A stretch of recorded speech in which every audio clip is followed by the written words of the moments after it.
ஒரு நதிக்கரையில் இருந்த பெரிய மரத்தின் மேல் ஒரு குரங்கு வாழ்ந்து வந்தது. அதே நதியில் ஒரு முதலையும் வசித்து வந்தது. நாட்கள் செல்லச் செல்ல இருவருக்குள்ளும் நட்பு உருவானது. குரங்கு மரத்திலிருந்து பழங்களை பறித்து முதலையிடம் கொடுக்கும். முதலையும் நதியிலிருந்து குரங்குடன் பேசி காலம் கழிக்கும்.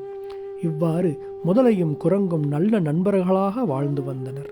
ஒரு நாள் முதலையின் மனைவிக்கு ஒரு பேராசை உதயமானது. அது குரங்கின் இதயத்தை ருசிக்க வேண்டும் என்ற ஆசை.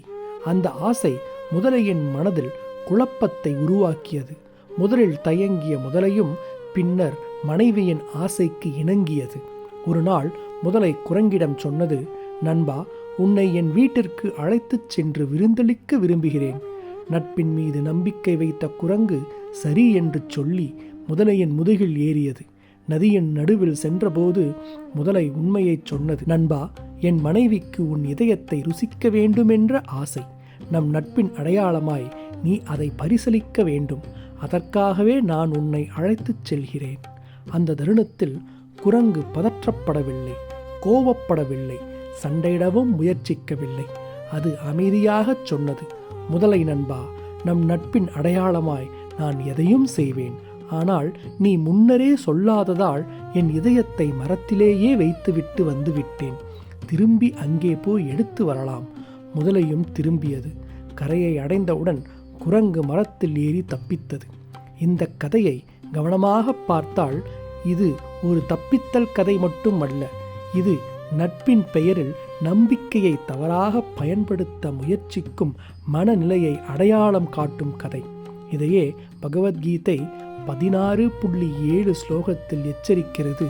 பிரவிருத்திம் ச நிவிருத்திம் ச ஜனானா விதுராஸ்ருஹ ந லௌஷம் நாபி சாச்சாரோ ந சத்வம் தேஷு வித்யதே.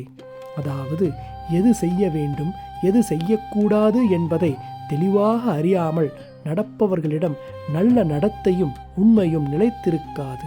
இந்த கதையில் முதலை நல்லது கெட்டது தெரியாமல் நடந்தது. உறவின் எல்லையை மறந்து விதிமுறை இல்லாத மனநிலையில் செயல்பட்டதால் நம்பிக்கைக்கு தகுதி இல்லாதவராக மாறியது. இதையே கீதை எச்சரிக்கிறது. நல்லது கெட்டது தெரியாமல் விதிமுறை இல்லாமல் நடப்பவர்களின் நட்பு பாதுகாப்பாக இருக்காது. இந்த கதை நமக்கு சொல்லுவது, எல்லா ஆபத்துகளும் வெளிப்படையாக வருவதில்லை. சில ஆபத்துக்கள் நட்பின் முகமூடி அணிந்து வரும்.